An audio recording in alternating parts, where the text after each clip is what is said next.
Bonjour, je m'appelle Amy Brousseau et aujourd'hui, avec mon équipe chez ABC Clinique Santé, on vous parle de la santé périnatale, donc de la santé de la maman enceinte et de son jeune bébé. Donc, on va commencer notre discussion en fait avec vraiment la prévention pendant que la maman est enceinte. Joanie Paquin, infirmière chez Prénato, tu vas nous parler de quel genre de dépistage et quel genre de service on peut offrir à une maman qui est enceinte. En fait, on est en dépistage prénatal spécialisé, donc à l'aide de 3 types de prises de sang simples à partir de 10 semaines de grossesse. On peut aller démystifier un paquet de choses sur le bébé. Donc, on a un type de test qui est aux hormones, jumelé avec une échographie de clarté nucale entre 11 semaines et 13 semaines. Donc, on va aller dépister les principales trisomies 18 et 21. Puis, selon le résultat, ça donne un barème de risque. Donc, la maman est rassurée et guidée au travers de sa grossesse. On offre 2 tests en ADN fœtal aussi. Donc, ceux-là sont super précis à 99,9 %. Donc, on les fait dès 10 semaines de grossesse. On peut même savoir le sexe de votre bébé à l'intérieur de celle-là. C'est pas obligatoirement jumelé avec une échographie de clarté nucale. Donc, c'est simplement la prise de sang qui nous donne toutes les présences de trisomie possibles. Donc, on peut analyser les 23 paires de chromosomes, en plus des microdélétions, maladies génétiques les plus rares et le sexe du bébé, anomalie des chromosomes sexuels. Donc, on dépiste complètement les maladies possibles au niveau de la grossesse. Et tout ça juste avec une prise de sang. Une seule prise de sang. C'est merveilleux. Donc, c'est sûr que pour une femme enceinte, d'avoir un suivi avec une infirmière qui a une formation justement dans le côté périnatal, c'est vraiment une bonne valeur. Il y a le pendant la grossesse, mais il y a aussi le après-grossesse. Oui, donc on englobe la totalité du pendant la grossesse. Donc, on offre un service d'accompagnement d'emblée avec le test fait chez nous. On va accompagner la maman au niveau de toutes ses questions, en vue du travail, en vue de l'accouchement, les pertes de liquide.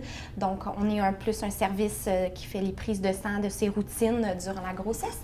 Et ensuite, une fois que bébé est né, on va l'accompagner à la maison pour les suivis périnés, suivi de l'allaitement, qu'on peut aller aider la maman à la maison et les petits soins de son bébé. Ah, super. Puis ça m'amène dans le fond parce qu'évidemment, l'allaitement, c'est une grande partie de la santé de bébé et de maman suite à l'accouchement.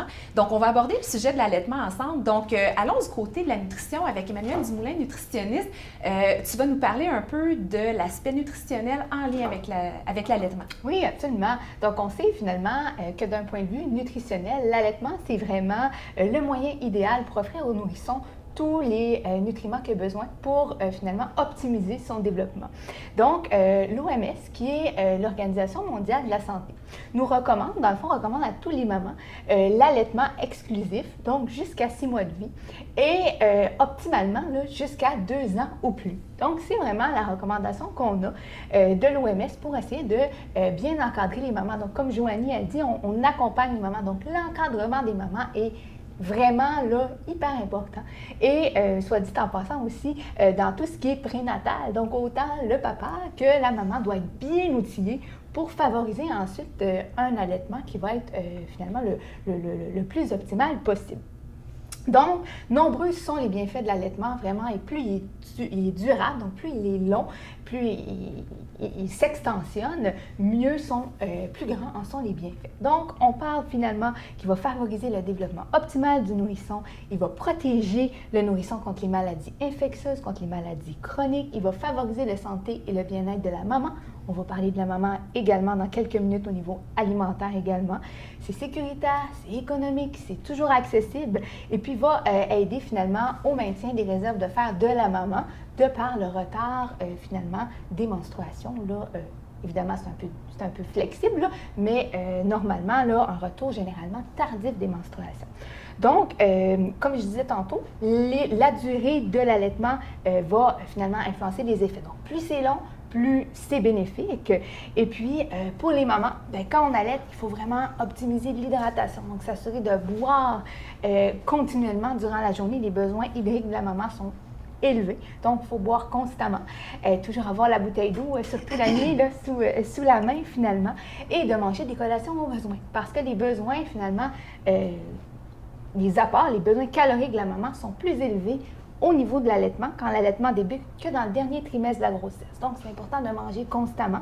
On parle d'une collation, toujours une source de glucides, donc qui nous provient, par exemple, des produits céréaliers et des légumes et des fruits, mariés à une source de protéines. Donc, que ce soit un morceau de fromage, des noix, une boule d'énergie qu'on va se faire à la maison avec des noix et des dattes, par exemple, pour s'assurer d'être bien soutenu là, sur une plus longue période, finalement.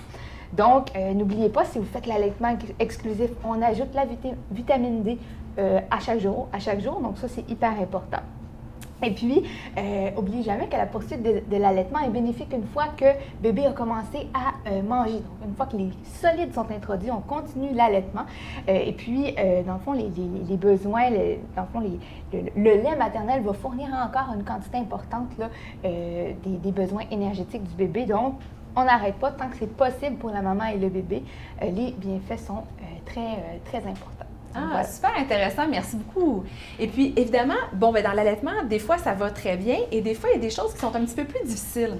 Donc, on va aborder le sujet des difficultés d'allaitement et avec Dr Stéphanie Baudry-Séguin, qui est chiropraticienne et qui travaille beaucoup avec les mamans et les bébés. Donc, il y a un aspect de la chiropratique qui va aider à l'allaitement. Oui, tout à fait. C'est ça, si jamais une maman, dès le début, c'est parce que c'est vraiment au début que c'est important de soutenir l'allaitement dans la première semaine, c'est là que tout s'installe.